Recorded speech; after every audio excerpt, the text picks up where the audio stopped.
반갑습니다. 오늘 우리에게 주신 하나님의 귀한 말씀 보도록 하겠습니다. 빌립보서 4장 4절에서 7절 말씀입니다. 신약성경 322쪽에 있습니다. 빌립보서 4장 4절에서 7절 말씀 제가 봉독해 드리겠습니다. 주 안에서 항상 기뻐하라. 내가 다시 말하노니 기뻐하라. 너희 관용을 모든 사람에게 알게 하라. 주께서 가까우시니라. 아무것도 염려하지 말고 다만 모든 일에 기도와 간구로 너희 구할 것을 감사함으로 하나님께 아뢰라. 그리하면 모든 지각에 뛰어난 하나님의 평강이 그리스도 예수 안에서 너희의 마음과 생각을 지키시리라. 아멘. 이 시간 이 자리에 함께 하신 우리 모든 성도님들, 또 이 자리 현장에 있지는 아니하지만 또 먼 곳에서 함께 동참하시는 우리 성도님들, 주의 이름으로 사랑하고 주의 이름으로 축복합니다. 사람이면 다 사람이냐? 사람다워야 사람이지, 우리가 이렇게 말합니다. 마찬가지로 성도면 다 성도냐? 성도다워야 성도가 아니겠느냐 하는 말입니다. 그런데 오늘 본문에 보니까 성도라면 어떤 사람이 성도겠느냐? 바로 이런 삶을 사는 사람이 성도다. 바울 사도는 우리에게 가르쳐 주고 있습니다. 첫째는 주 안에서 기뻐하는 삶이다. 아무리 우리의 삶이 힘들고 어렵고 고달프다 한다 할지라도 그 순간에도 주님은 나와 함께 하시기 때문에 주님의 그 사랑을, 주님의 그 은혜를 생각하며 기뻐하는 삶이다 라고 하는 이야기입니다. 또 하나는 관용을 베푸는 삶입니다. 오래 참고, 그리고 나도 힘들지만 나보다 힘들고 어려운 사람이 있다면 기꺼이 함께 나누는 그런 삶을 살아가는 사람, 바로 이런 사람이 관용을 베푸는 사람입니다. 그리고 마지막 세 번째로는 염려하지 아니하고 기도하는 삶이다. 믿지 않는 사람들 어떤 문제로 인해서 얼마나 많이 염려합니까? 우리도 사람인지라 염려할 수밖에 없는 일들이 얼마나 많습니까? 그러나 그럼에도 불구하고 내가 성도라면 염려하지 않고 기도해야 한다라고 하는 이 사실을 여러분 꼭 기억하시기를 바랍니다. 여러분, 간혹 제가 카페에 가거나 식당에 가서 서빙을 하는 분들하고 이야기를 하다 보면 꿈이 있어요. 앞으로 3년 후에, 5년 후에 저도 이런 카페를 하나 차릴 겁니다. 저도 이런 식당을 하나 차리려고 합니다. 그 꿈을 향해서 힘들고 어려워도 끝까지 인내하며 나가는 아주 귀한 그런 모습을 볼 수 있습니다.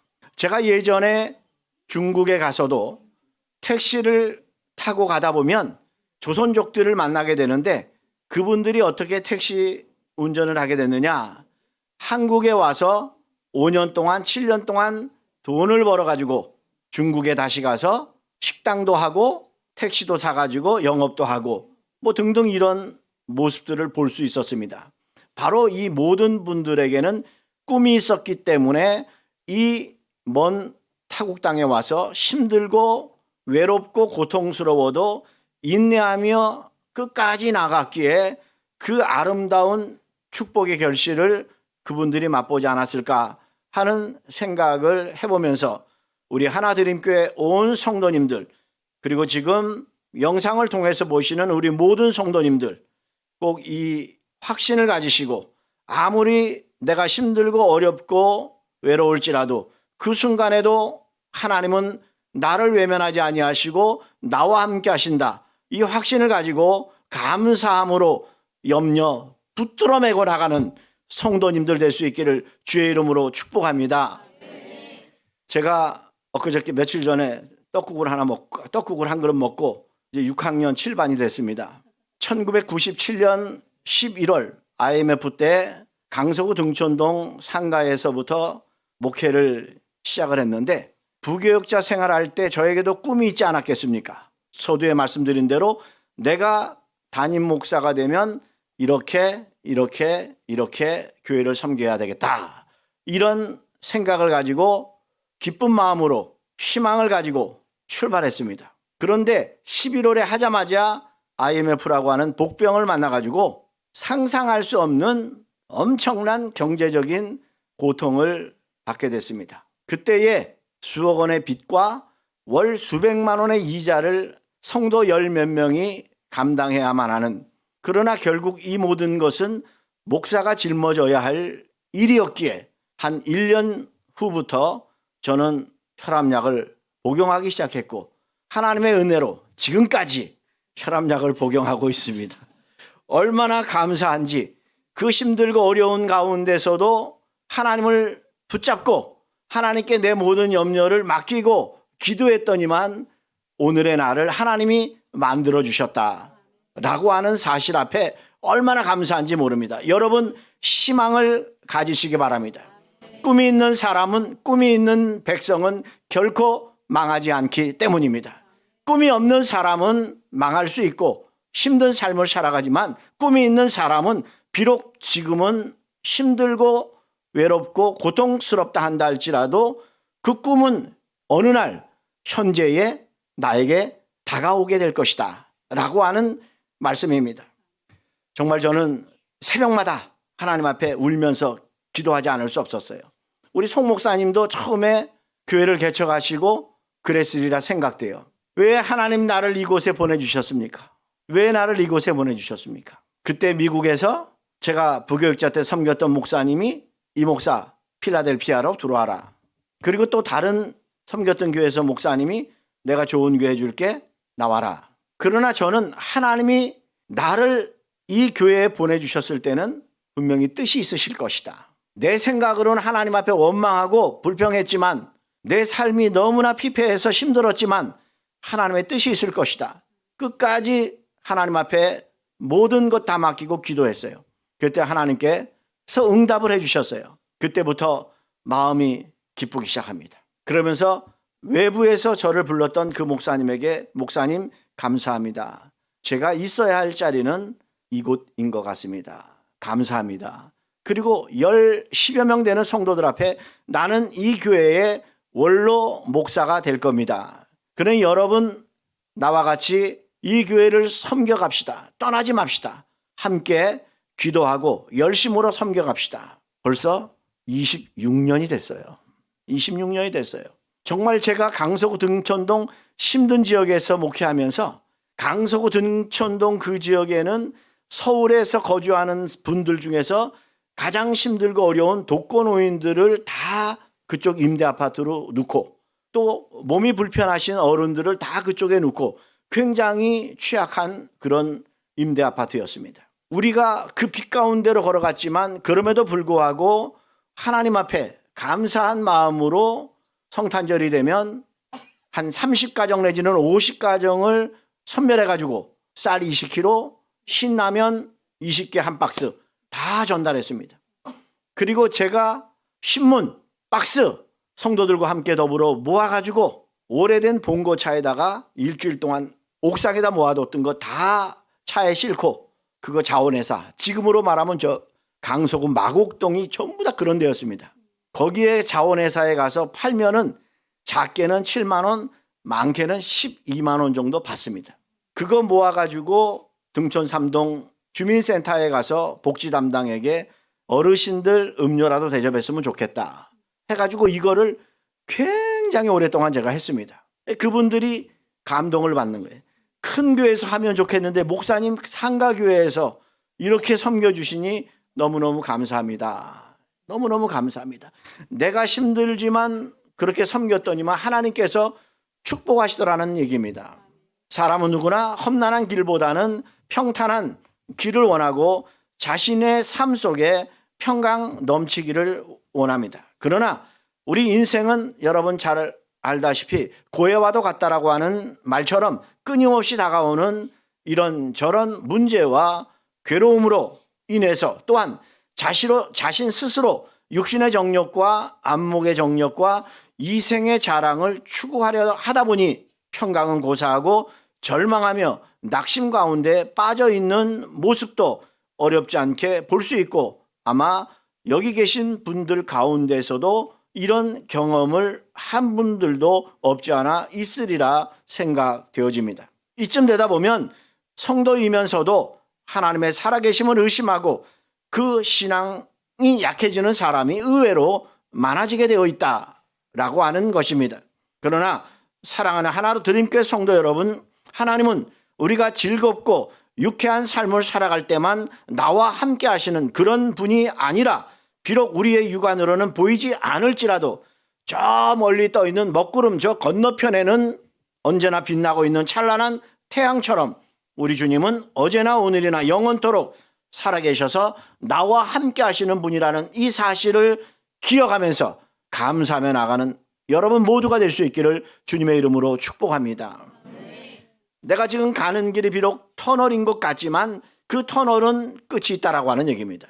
터널만 지나가면 환한 태양이 우리에게 비춰지듯이 그 순간에도 주님은 나와 함께 하시다가 나보다 나를 더 잘하시는 하나님께서 그 때가 되면 축복을 우리에게 베풀어 주신다라고 하는 사실입니다. 범사에 감사하는 이러한 삶이 바로 진정한 성도의 삶입니다. 어떤 상황과 형편에 처하게 되든지 절망하지 말아야 한다는 겁니다. 그 이유가 무엇 때문입니까? 로마서 8장 18절에서 말씀하고 있듯이 현재의 고난은 장차 그날에 나타날 영광과 좋게 비교할 수 없다라고 말하지 않습니까? 또 이어지는 28절에서 보면 우리가 알거니와 하나님을 사랑하는 자 곧 그 뜻대로 부르심을 입은 자들에게는 모든 것이 합력하여 선을 이루느니라. 비록 지금은 내가 힘들고 어려울지 몰라도 하나님은 그 과정을 통해서 나를 선하게 지금 만들어가고 계시는 과정이다라고 하는 얘기입니다. 그러니까 그 상황 속에서 좌절하고 낙심할 게 아니라 하나님 감사합니다. 이 고난을 통해서 이 연단을 통해서 정금같이 나를 또 어떤 축복의 자리로 내어주시려고 이런 시련을 주십니까? 잘 감당해서 하나님의 축복을 받기에 부족함이 없는 삶이 되게 해달라고 기도하는 우리 모두가 되어야 할 줄로 믿습니다. 제가 예전에 부교역자 때 원주에 몇 년 있었습니다. 원주의 기독병원의 간호사들이 참 제가 청년부 지도할 때 한 7, 8명 나왔었는데 한 3, 40명 정도가 늘어났습니다. 그래서 교회에 간호사들이 상당히 많았습니다. 그래서 지금 그 간호사들 중에서 지금도 만나고 있어요. 같이 늙어가고 있어요. 장로가 됐고 권사가 됐고 1년에 한두 번씩 꼭 지금도 만납니다. 전화 통화는 아직까지도 계속하고 그리고 목사 사모된 간호사들도 서너 명 있고 얼마나 감사한지 모릅니다. 그런데 제가 전도사 시절인데 한 30여 년 35여 년 됐으니까 전도사 시절에 목사님과 함께 원주 기독병원을 일주일에 한 번 정도는 신방을 갑니다. 또 성경 공부도 가르치러 갑니다. 그런데 어느 날 신방을 하고 복도를 막 걷는데 갑자기 뒤에서 누군가가 다급한 목소리로 부르는 소리가 들립니다. 그래서 뒤돌아보니까 중년의 여인이 부릅니다. 그래서 복도에 우리 말고 또 누군가가 있나 자세히 아무리 봐도 목사님하고 저뿐이 없었던 겁니다. 그래서 제가 누구 부르시는 겁니까? 우리입니까? 그러니까 예 맞습니다. 혹시 목사님이십니까? 예 맞습니다. 목사님 제발 우리 딸 위해서 기도 좀 해주세요. 우리 딸 지금 죽어갑니다. 그래서 목사님 앞서가셨는데 목사님을 제가 모시고 다시 그 병실로 갔습니다. 그 당시에 27, 8살 된 아주 이쁜 자매였는데 병실에 누워있는 그 자매를 보니까 정말 너무 치근해서 못 볼 정도예요. 너무 불쌍해서 앙상한 뼈만 남아있더라고요. 말도 근근히 하는 거예요. 그래서 그 엄마한테 1차적으로 무슨 병입니까? 왜 이렇게 됐습니까? 물어봤더니만 그 어머니 하는 소리가 우리 딸이 암이 걸려서 사형 선고를 받았습니다. 왜 이토록 젊은 아가씨를 갖다가 방치해 두었습니까? 이렇게 된 줄 전혀 몰랐습니다. 자초지종을 설명을 하는데 이 자매가 대학교 다니면서 예수를 영접하고 신앙생활을 얼마나 열심히 했는지 집에만 들어가면 엄마 아빠에게 복음을 전하고 예수 믿어야 구원받는다. 근데 엄마 아빠는 예수 예자만 꺼냈다가는 몽둥이가 날라오고 그런 환경과 여건 속에서도 매를 맞아가면서도 이 자매가 복음을 전한 거예요. 그러던 어느 날 이 아버지가 결단을 합니다. 너 다시 교회에 나간다면 넌 내 딸이 아니다. 아예 호적에서 파버리겠다. 집 나가라. 결국 나는 엄마 아빠를 집을 떠날지언정 예수님을 떠날 수는 없습니다. 죄송합니다. 그렇게 하고 그 학생이 집을 나왔다는 거예요. 그리고 아르바이트 하면서 얼마나 고생했겠습니까? 학교를 마치고 신앙생활을 그렇게 열심히 하고 취업 직장생활 하다가 몸이 자꾸만 말라가고 이상하다 해서 병원에 갔더니만 암이라는 겁니다. 그래서 그 소식이 자연스럽게 부모님에게 전해졌는데 지금 사랑하는 딸이 죽어가는데도 아버지는 안 본다는 겁니다. 근데 엄마는 딸을 보기 위해서 병원을 찾아온 거예요. 이 딸이 눈물을 흘립니다. 엄마, 내 마지막 소원이다. 내가 이렇게 죽어가면서도 엄마 아빠로부터 버림받으면서도 내가 왜 예수 하냐? 예수 믿어야 구원받는다. 많은 사람들이 죽으면 끝이다라고 하지만 죽는 그 순간 진짜 영원한 세상이 시작된다. 그러니 엄마 예수 믿어야 된다. 나 죽는 거 두렵지 않다. 엄마 나 예수 믿는 거 보고 싶다. 그러면 나 편히 눈 감겠다. 엄마 예수 믿어라. 이 딸이 병상에서 아주 간곡하게 이야기하는 그 바람에 엄마의 마음 문이 열려지고 예수 영접하고 신앙생활을 그 병원에서 교회에서 교회 다니면서 예배를 드리고 크리스찬이 됐다는 겁니다. 이제 신앙 고백도 다 합니다. 아버지는 어떻습니까? 아버지는 지금 이 순간도 안 온다는 거예요. 안 온다는 거예요. 근데 그 딸하고 근근히 얘기를 하는데 그 딸이 하는 소리가 목사님, 저는 제가 죽어서라도 우리 아버지는 예수 믿게 될 줄로 저는 믿습니다. 하나님이 우리 부모님의 영혼을 구원하시려고 우리 부모님의 영혼을 구원하시려고 우리 부모님을 사랑하셔서 나를 먼저 데려가시리라 나는 믿습니다. 그러니까 나는 이제 더 이상 이 세상에 없다 한다 할지라도 나도 천국 가고 이제 우리 부모님도 뒤따라 천국 오니 그보다 난 더 큰 기쁨이 없습니다. 목사님이 그 자매 머리에 손 얹고 저도 그 앙상한 그 손에 제 손을 얹고 기도하는데 처음 본 자매지만 눈물이 얼마나 흘렀는지, 그리고 그 자매의 믿음이, 신앙이 제가 전도사였지만 얼마나 나를 돌아보는 계기가 되었는지 참 대단한 믿음을 가진 자매였다. 분명히 저는 그 아버지도 그 딸로 인해서 구원을 받게 되지 않았을까 하는 확신이 있습니다. 그 후로 뭐 금방 제가 볼 때는 금방 하나님의 부르심을 받았을 것 같아요. 너무 쇠잔했으니까. 그래도 그 입에서 감사하고 기쁨이 넘치는 것은 우리 어머니 영혼을 구원했고 이제 아버지마저도 구원을 하리라 나는 확신합니다. 이런 믿음이 있었다라고 하는 말입니다. 이 기쁨은 세상의 기쁨과는 차원이 다른 겁니다. 세상의 기쁨은 뭐니 해도 머니가 있어야 기뻐하는 거 아니겠습니까? 그러나 이 머니는 있다가도 없고 없다가도 있는 게 머니가 아닙니까? 이거는 기쁨이 아닙니다. 어떤 환경과 여건 속에서도 기뻐할 수 있는 기쁨, 이게 진정한 기쁨이라는 거죠. 이 기쁨이 어디서 오느냐? 세상에서 오는 게 아니라 주님으로부터 온다라고 하는 말씀입니다. 그러니 우리 모두 주님으로부터 오는 진정한 기쁨을 만끽하며 감사하며 살아가는 우리 모두의 삶이 되어야 할 줄로 믿습니다. 참된 해방과 구원의 기쁨, 죽을 수밖에 없는 죄인의 자리에서 영원한 생명을 누리는 의인의 반열에 서게 된 그 기쁨, 또한 본질상 진노의 자녀였던 우리가 하나님의 자녀로서 영원한 축복과 권세를 누릴 수 있게 된 그 특권을 소유하게 된 기쁨, 그리고 주님의 은혜와 능력으로 보호받고 인도함 받는다는 그 사실로 인한 기쁨이 우리에게 있어야 한다라고 하는 말씀입니다. 이러한 기쁨은 세상 어느 곳에서도 찾아볼 수 없는 것으로 죄로 인한 모든 불안과 우리의 연약함으로 인한 슬픔과 괴로움, 이 모든 것들을 다 잠재우고 참 평강을 누리게 하니 여러분 온전히 주 안에 거할 때 이 기쁨이 우리에게 임하게 된다는 사실을 기억하면서 세상 염려 주님께 맡기고 주 안에 거하는 귀한 삶이 될 수 있기를 주의 이름으로 축복합니다. 지금 처한 상황으로 이곳에 함께하지는 못했지만 지금 영상을 통해서나마 지금 이 시간에 우리와 함께 예배드리고 계신 우리 탈북민 여러분, 주의 이름으로 다시 한번 사랑하고 진심으로 축복합니다. 비록 그곳에서 혹 신분 없이 살아가고 있다 할지라도 여러분 예수 믿고 구원받았으니 소망을 가지시기 바랍니다. 꿈을 꾸며 나아가시기 바랍니다. 우리의 시민권은 이 세상이 아닌 저 천국에 있기 때문입니다.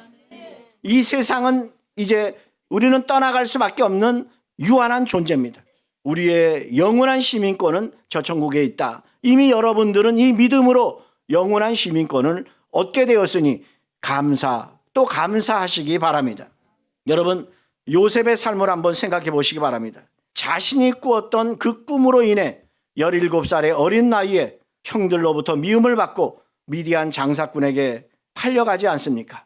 그리고 그 미디안 장사꾼이 다시 애굽의 보디발 장군의 집에 팔아넘기고, 그러나 이 요셉은 자기가 꾼 꿈, 하나님이 나에게 주신 그 꿈을 자기가 처한 상황이 어떠한 상황 속에 있다 한다 할지라도 매 순간 하나님은 나와 함께 하신다.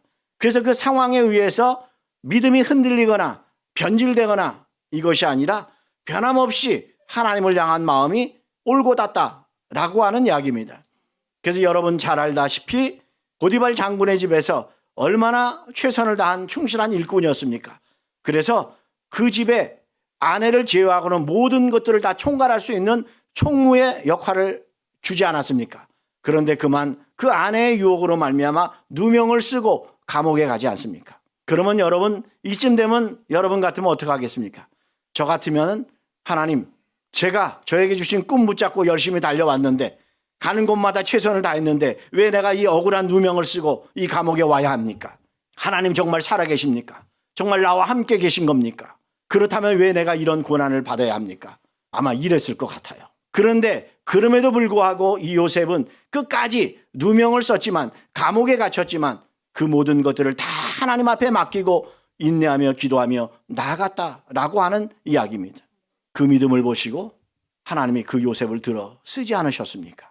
어느 날 바로 왕이 꿈을 꿉니다. 그 꿈의 내용은 나일 강가에 바로가 서 있는데 나일 강가에서 살진 암소 7마리가 쑥 올라오는 겁니다. 갈밭 그 잎사귀를 뜯어먹습니다. 그런데 잠시 후에 보니까 또다시 아주 삐싹 마른 파리한 7 암소가 또 올라옵니다. 그런데 신기하게 이 살진 소가 아주 파리한 삐짝 마른 이 소를 잡아먹어야 될 터인데 거꾸로 이 삐짝 마른 소가 살찐 소를 잡아먹는 겁니다. 어떻게 이런 일이 일어날 수 있을까? 그런데 또다시 이어 꿈을 꿉니다. 이제는 충실한 7 이삭이 또 나오는데 아주 비실비실한 7 이삭이 나오더니만 또 그 비실비실 마른 게 또 충실한 7 이삭을 다 먹어버리는 겁니다. 그리고 꿈에서 깼어요. 도대체 이 꿈이 뭔가 번민을 합니다. 그래서 점술가 박사들 다 불러서 내가 이런 꿈을 꿨는데 해석을 해달라. 그 꿈 해석을 누가 해줄 수 있습니까? 하나님이 줬는데 어떻게 사람이 해석을 할 수 있겠습니까? 그때 술 맡은 관원이 생각이 난 겁니다. 2년 전에 내가 다시 복직될 것이다 라고 하는 것을 요셉이라는 그 죄수가 알려줬는데 그대로 됐습니다. 그 요셉이 아주 신통한 사람입니다. 하나님을 믿는 사람입니다. 한번 불러올까요? 그래, 한번 불러와라. 그래서 그 요셉을 불러오지 않습니까? 그래서 요셉에게 그 꿈 이야기를 하고 요셉으로부터 그 해몽을 듣게 됩니다. 왕이시여, 하나님이 하신 겁니다. 하나님이 하신 겁니다. 이제 앞으로 7년 동안 이 땅에 풍년이 들 겁니다. 그리고 그 후에 7년 아주 심한 흉년이 들 겁니다. 그러니 왕이여 대비해야 할 겁니다. 이 사실을 듣게 된 바로는 모든 것을 다 요셉에게 맡깁니다. 그리고 요셉을 애굽의 총리로 30세의 약간의 젊은 나이에 요셉을 애굽의 총리로 세우지 않습니까? 어떻게 장사꾼에 의해 팔려오고 누명을 쓰고 감옥에 가고 그 젊은 청년이 30세가 되어서 어떻게 그 당시에 그 강대국 애굽의 총리가 될 수 있었겠습니까? 하나님이 하셨다는 얘기입니다. 내게 능력 주시는 자 안에서 내가 모든 것을 할 수 있느니라. 여러분은 심히 약할지라도 가진 것이 없다 한다 할지라도 전능하신 하나님, 그 하나님이 나와 함께 하신다면 우리는 있는 자를, 강한 자를 부끄럽게 할 수 있는 힘이 우리에게 있다라는 사실을 여러분 잊지 마시기를 바랍니다. 그래서 하나님은 그 요셉을 통해서 그렇게 행했고 결국 애굽은 물론이거니와 전국 각지에서 세계적으로 큰 흉년이 들어서 애굽에 곡식이 많이 있다. 그 소리를 듣고 곡식을 사러 오지 않습니까? 그때 야곱도 야 이제 우리도 죽게 되었다. 그러니 애굽에 곡식이 있다 하니 애굽에 가서 곡식을 사와라 해서 형제들을 보내지 않습니까? 그때 만나지 않습니까? 창세기 41장에 보면, 창세기 45장에 보면 그 어떤 내용이 나오냐면 요셉과 그 형들이 만나는 장면이 나옵니다. 그러니 그 형들이 얼마나 근심이 되겠습니까? 지난날 저 요셉을 우리가 미워해서 죽이려고 했다가 장사꾼에게 넘겼는데 네가 우리의 왕이 되겠느냐? 우리가 너에게 절할 일이 있겠느냐? 지금 현실로 왔다는 얘기입니다. 그러니 얼마나 두렵겠습니까? 그런데 45장 5절에 보니까 당신들이 나를 이곳에 팔았다고 근심하지 마소서. 지금 얼마나 근심합니까? 형제들이. 혹시 나를 죽일까 봐, 우리를 죽일까 봐, 감옥에 가둘까 봐. 그러나 당신들이 나를 이곳에 팔았다고 근심하지 마소서. 한탄하지 마소서. 하나님이 생명을 구원하시려고 당신들보다 나를 먼저 이곳에 보내셨나이다. 우리 생명을 살리시려고 당신들보다 먼저 나를 이곳에 보내주셨다. 이렇게 그는 이야기를 합니다. 그러면서 이어지는 45장 8절에 보니까 그런즉 나를 이리로 보내신 이는 당신이 아니요 하나님이시라. 하나님이 나로 바로로 아버지로 삼으시고 온 집의 주로 삼으시며 애굽 온 땅의 통치자로 삼으셨나이다. 아멘. 하나님이 나를 이곳에 보내주셨고 나를 애굽의 통치자로 세워주셨다는 겁니다. 단지 형들은 그 과정 속에 도구로 쓰여졌을 뿐이다. 그러니 형들 걱정하지 마라. 이거는 하나님이 하신 일이다. 이렇게 이야기하는 요셉의 모습을 볼 수 있습니다. 이와 마찬가지로 여러분들을 하나로 드림교회로 보내주신 분은 누굴까 생각해 보니까 그때의 아무개를 통해서 내가 왔지. 아무개가 해줬지. 이게 아니라 하나님이 일하셨고 하나님이 보내셨다는 사실을 믿으시기 바랍니다. 내 생각으로는 누구 때문에라고 생각할지 모르지만 하나님이 하신 겁니다. 하나님이 하셨어요. 누군가가 기도했기에 기도를 들으시고 하나님이 일하셨다는 얘기입니다. 그리고 여러분을 이 땅에 보내주시고 하나로 드림교회로 보내주셨다라고 하는 말씀입니다. 제가 우리 송혜연 목사님 보면 부러워. 야, 어떻게 저 열정이 있을까? 좀 열정을 좀 본받고 싶다. 이제 뭐 올해 빼고 저도 3년밖에 안 남았으니 뭐 본받기는 힘들 것 같고 기회가 되면 뭐 도울 일 있으면 미약 하나만 좀 협력을 해야 되지 않을까. 참 아주 귀한 분을 하나님께서 일찍이 젊은 날에 이 땅에 보내주셔서 아주 얼마나 엄청난 시련이 고통이 있었겠습니까? 그런 연단 훈련을 통해 가지고 오늘의 목자로 세워주셔 가지고 많은 분들을 양육해서 아까도 제가 말씀드렸습니다만 제가 과천에 큰 교회 하나 있을 때에 벌써 오래됐어요. 수십 년 됐는데 그 당시에 한 1억 5천만 원 정도가 북한 선교기금으로 적립이 됐었습니다. 그러니까 지금 한국의 큰 교회들이 그런 돈을 많이 헌금을 적립해 두고 있다는 겁니다. 그런데 돈만 가면 됩니까? 누가 가야 돼요? 사람이 가야죠. 여러분들이 가야죠.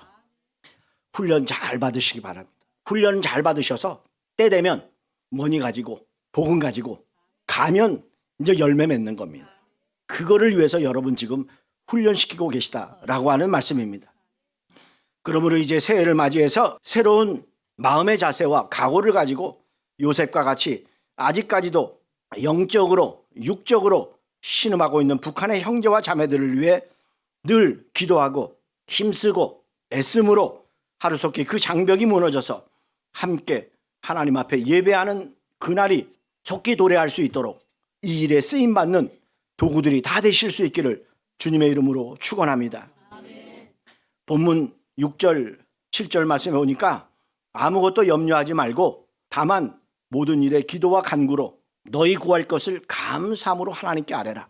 그리하면 모든 지각에 뛰어난 하나님의 평강이 너희 마음과 생각을 지키시리라. 이렇게 말씀하고 있습니다. 이 말씀은요 제가 평생 잊지 못하는 말씀이에요. 제가 청년 때 우리 큰형님 하시는 사업에 돕다가 저는 목회자의 길을 가야 되는데 돈 버는 재미에 빠져가지고 갔다가 하나님이 나를 끌어오시려고 그 사업에 손을 대셨어. 그게 결국 부도가 나버렸어. 그게 다시 돌아와서 제가 신학을 하고 목사가 됐는데 신학을 하기 전에 시험을 보잖아요. 시험을 봤는데 1983년도에 대한신학대학교 시험을 봤어요. 합격했어요. 등록금이 70만 원이에요. 등록금 걱정 없어요. 매형이 해주고 형이 해주고 또 아는 누군가가 해주고 다 해준다 그래서 걱정 없었어요. 때가 돼서 재차 확인하러 전화를 하고 만났는데 영서가 미안하다. 갑자기 쓸 데가 생겨가지고 내년에 꼭 해줄게. 나에게 내년이 어디 있습니까? 에? 이제 코앞에 닥쳤는데. 그러니까 사람은 믿을 게 못 된다. 믿을 분은 하나님 한 분밖에 없다. 에? 사람은 약속을 잘하고 장담은 잘하지만 지키지는 못한다. 그런데 하나님은 시건치 아니하시는 분이시다. 말씀하신 바는 반드시 실천하시는 분이시다. 그러니 제가 학생부들을 설교를 하면서도 성경책을 들치면서도 설교 준비가 안 되는 거예요. 돈. 그러다가 제가 기도하던 중에 어느 날 지금 뭐 많이 잘라먹고 하는 겁니다. 참 간증거리가 제가 많은데 어느 날 막 성경책을 넘기는데 빌립보 4장 6절 7절 말씀이 완전히 그냥 막 요술 램프처럼 빛이 되어가지고 제 눈으로 팍 빨려 들어오는 거예요. 그래서 그 말씀을 보는 순간 얼마나 감사했는지 몰라요. 얼마나 기뻤는지 몰라요. 야, 하나님께서 이제 내 문제를 해결해 주시려나 보다. 이거를 형님한테 얘기했어요. 형님이 막내야 우리 기도원 가자. 한월산 기도원을 갔어요. 그래갖고 그 흐르는 냇가 옆에다가 텐트를 치고 옆에 자매들이 셋 왔는데 그 자매들이 텐트를 잘 못 치니까 우리 형님이 어이 자매님들 여기 총각 하나 있는데 텐트 잘 치니까 좀 쳐달라 그래. 저 텐트 안 쳐봤거든요. 그리고 저 이 자매들 앞에 가면은 주눅이 들거든요. 제가 고등학교 다닐 때까지만 해도 제가 학생부 회장하면서 거리에서 부회장을 만나면 외면했어요. 교회에서 동생들이 오빠 일로 와봐 그러면은 여학생이 많으면 야 네가 일로 와봐. 누나들이 영서가 일로 와봐 그러면은 누나가 일로 와봐. 참 지금 목사가 됐으니 정말 하나님의 은혜죠. 네? 그래서 그 텐트를 같이 쳐주고 그 자매들이 저하고 나이가 같았어요. 기도하고 왔어요.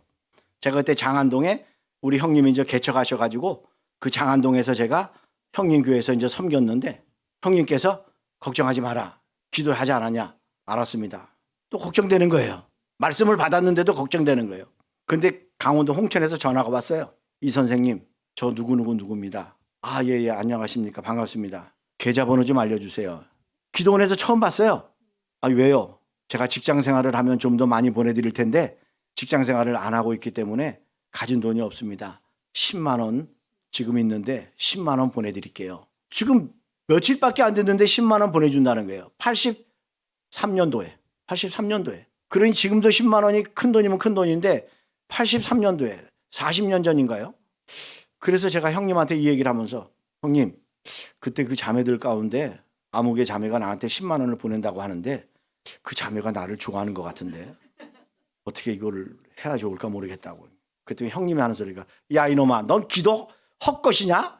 너 기도한 거 뭐냐 여지껏. 하나님이 해주셨지 그 자매가 해줬냐? 하나님이 그 자매 마음을 움직여서 한 거지. 그래 10만 원 받는다고 그래 그 아가씨한테 가서 결혼하려고 그래? 그런가. 미안해서 제가 홍천까지 갔어요. 계좌번호 안 가르쳐주면 온다는 거예요 서울까지. 그래서 홍천까지 가서 10만 원 받아왔어요. 그리고 그 후로는 몰라요. 연락 안 했어요. 이건 우리 집사람도 내가 얘기해줘서 알고 있어요. 하나님은 이렇게 일하세요. 그래가지고 80만 원인가가 들어온 것 같아요. 70만 원 등록하고 책 사고 돈이 남았어요. 염려하지 말고 기도하시기 바랍니다. 염려는 우리의 마음이 하나님을 향해 달려가다가 찢어지는 겁니다. 분열되는 겁니다. 그러니까 염려하지 말아야 돼요. 의심하지 말아야 돼요. 네? 믿음의 가장 큰 적은 의심입니다. 의심하면 그 순간 사라져버립니다. 의심하지 마셔야 돼요. 바울 사도는 낙심하거나 절망하지 말고 그 어떤 순간에도 나와 함께 하시는 하나님을 믿고 감사한 마음으로 기도하라는 겁니다. 네?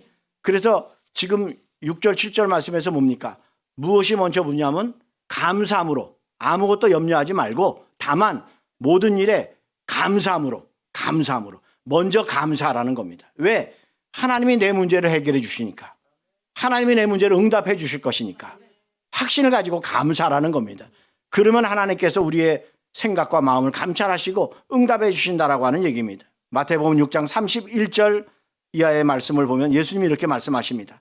그러므로 염려에 이르기를 무엇을 먹을까, 무엇을 마실까, 무엇을 입을까 하지 말라. 이는 다 이방인들이 구하는 것이라. 너희 하늘 아버지께서 이 모든 것이 너희에게 있어야 할 줄을 아시느니라. 그런즉 너희는 먼저 그의 나라와 그의 의를 구하라. 그리하면 이 모든 것을 너희에게 주시리라. 아멘.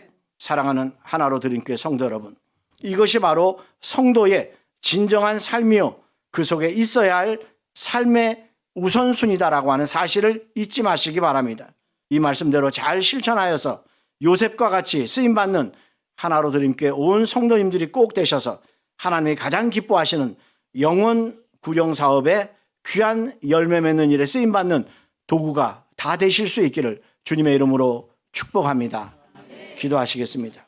사랑의 아버지 하나님, 은혜를 감사드립니다. 오늘 이 한 시간도 주신 말씀을 통해서 내가 정말 하나님을 믿는 믿음의 성도라면 어떠한 삶을 살아가야 할 것인가 주신 말씀을 통해서 다시 한번 깨닫게 해주셨사오니, 인간인지라 또 연약한지라 이런저런 여러 문제들로 인해 어려움에 직면할 때가 있을 터인데, 그러할 때 낙심하거나 좌절하거나 절망하지 말게 하시고 그 순간에도 나와 함께 하시는 하나님을 믿음의 눈으로 바라보며 그 염려를 맡기고 기도함으로 나에게 주어진 그 모든 일에 최선을 다함으로 하나님의 응답의 역사를 체험하는 우리 모두의 삶이 될 수 있도록 하나님 도와주옵소서. 감사하며 예수님의 이름으로 기도드리옵나이다. 아멘.